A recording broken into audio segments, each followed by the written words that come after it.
नमस्कार। आज 18 मार्च 2026 है और आज दुनिया एक ऐसे मोड़ पर खड़ी है जहां भविष्य थोड़ा धुंधला नजर आ रहा है।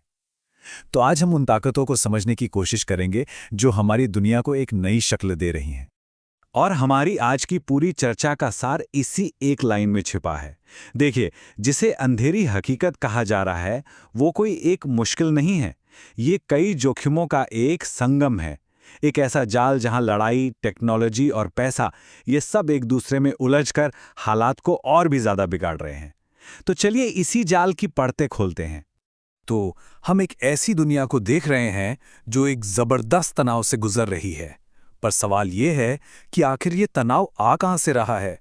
कौन सी ताकतें हैं जो इस तनाव को बढ़ा रही हैं? तो पहली और शायद सबसे साफ दिखने वाली वजह है भू राजनीतिक तनाव। दुनिया के कई जरूरी हिस्सों में कह सकते हैं कि तनाव की आग लगी हुई है और इसकी गर्मी हर किसी तक पहुंच रही है, जिससे पूरी दुनिया में एक अस्थिरता का माहौल है। और ये तनाव सिर्फ सरहदों तक ही नहीं रुकता, इसका सीधा असर हमारी अर्थव्यवस्थाओं पर, हमारी जेब पर पड़ रहा है। एनर्जी के दाम आसमान छू रहे हैं, महंगाई बढ़ रही है, ये सब इसी जियोपॉलिटिकल टेंशन का नतीजा है। और इन दोनों के बीच एक तीसरी ताकत भी है, टेक्नोलॉजी। देखिए, ये एक दो-धारी तलवार की तरह है। एक तरफ तो इससे तरक्की हो रही है, पर दूसरी तरफ यही टेक्नोलॉजी साइबर क्राइम और एआई के गलत इस्तेमाल जैसे नए अनदेखे हथियार भी बना रही है। तो चलिए अब दुनिया का एक चक्कर लगाते हैं और देखते हैं कि ये जो आपस में जुड़ा हुआ तनाव है, ये अलग-अलग कोनों में असल में जमीन पर कैसे दिख रहा है। शुरुआत करते हैं मिडिल ईस्ट से। यहाँ पर जो संघर्ष चल रहा है वो अब एक नए और बहुत खतरनाक फेज में पहुँच गया है। अब वो प्रॉक्सी वॉर, यानी किसी और के कंधे पर बंदूक रखकर चलाने वाला दौर, वो खत्म हो रहा है। अब देश सीधे सीधे एक दूसरे से टकरा रहे हैं, जिसका असर एनर्जी सप्लाई से लेकर हवाई सफ़र तक हर चीज़ पर पड़ रहा है। और यहीं पर तस्वीर बहुत ज़्यादा डरावनी हो जाती है।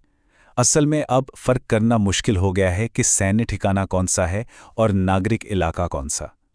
तेल के डिपोज, एयरपोर्ट्स, ये सब अब निशाने पर हैं। वो जो एक लाइन हुआ करती थी, वो अब लगभग मिट चुकी है। अब मिडिल ईस्ट में जो हो रहा है उसकी तपिश यूरोप तक महसूस हो रही है। यूरोप के लिए ये एक बड़ी दुविधा वाली स्थिति बन गई है। वो अपनी एनर्जी सिक्योरिटी को लेकर बहुत परेशान है और इसी वजह से उसे अपने समुद्री रास्तों और साइबर नेटवर्क पर निगरानी बढ़ानी पड़ रही है, क्योंकि वो जानता है कि एनर्जी के लिए वो बाहर से आने वाले झटकों के सामने कितना कमज़ोर है।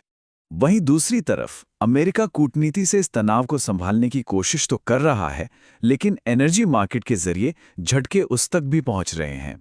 और अगर हम थोड़ा पूर्व की तरफ देखें तो एशिया पैसिफिक, वो तो जियोपॉलिटिकल कंपटीशन का कह सकते हैं कि एक नया सेंटर बन गया है, जहां एआई और डिफेंस में पैसा पानी की तरह बहाया जा रहा है। लेकिन इस पूरी वैश्विक उथल-पुथल में एक हकीकत अक्सर नज़रअंदाज हो जाती है, वो है कई अफ्रीकी देशों की हालत। ये वो देश हैं जो उन मुश्किलों की सबसे ज़्यादा मार झेल रहे हैं जो उन्होंने पैदा ही नहीं की, चाहे वो क्लाइमेट चेंज हो या दुनिया भर में बढ़ती महंगाई। तेल की बढ़ती कीमतें उनकी अर्थव्यवस्थाओं पर बहुत भारी पड़ रही हैं। तो इस पूरे माहौल में भारत कहाँ खड़ा है? इतने सारे ग्लोबल प्रेशर के बीच भारत कैसे अपना रास्ता बना रहा है, ये समझना बहुत दिलचस्प है। तो ये जो दुनिया भर में चल रहा है, उसका भारत पर क्या असर पड़ रहा है? चलिए इसे थोड़ा आसान करके समझते हैं।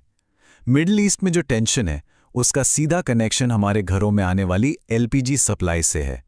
दुनिया भर में जो साइबर क्राइम बढ़ रहा है, वो हमारे बैंकिंग सिस्टम के लिए एक बड़ा खतरा है।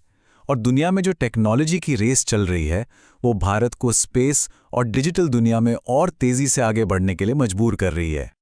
और जब हम ऊर्जा की बात करते हैं ना, तो ये सिर्फ आंकड़ों का खेल नहीं है, इसकी एक ज़मीनी हकीकत भी है। आज भी भारत में हर किसी के पास एक जैसी एनर्जी की पहुंच नहीं है, और जब भी दाम बढ़ते हैं तो इसकी सबसे गहरी चोट कम आय वाले परिवारों पर ही पड़ती है।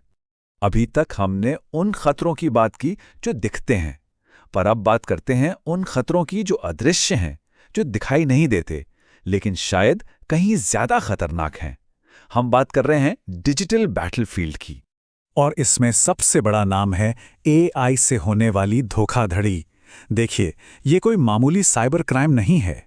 ये आर्टिफिशियल इंटेलिजेंस का इस्तेमाल करके बनाए गए इतने शातिर फाइनेंशियल स्कैम, झूठी खबरों के कैंपेन और साइबर अटैक हैं कि उन्हें पकड़ना लगभग नामुमकिन होता जा रहा है।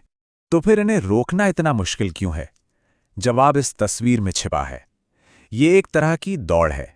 एक तरफ है हमारे रेगुलेटर जो हर कदम सोच समझकर नियमों के दायरे में उठाते हैं, और दूसरी तरफ हैं अपराधी जो बहुत तेजी से बिना किसी नियम, बिना किसी सरहद के नई नई तरकीबें निकाल रहे हैं। ये दौड़ बराबर की है ही नहीं।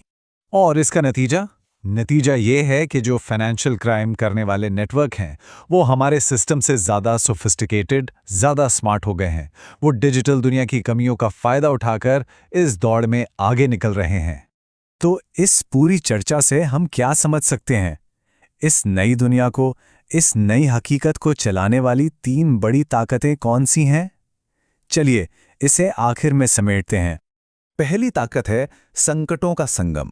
मतलब अब जियोपॉलिटिक्स, इकोनॉमी और टेक्नोलॉजी ये अलग अलग नहीं हैं, ये सब एक दूसरे से जुड़ चुके हैं। दूसरी है आम नागरिक पर बढ़ता असर। आज की लड़ाइयाँ और मुश्किलें अब सीधे आम लोगों की जिंदगी, उनके बच्चों की पढ़ाई तक पर असर डाल रही हैं।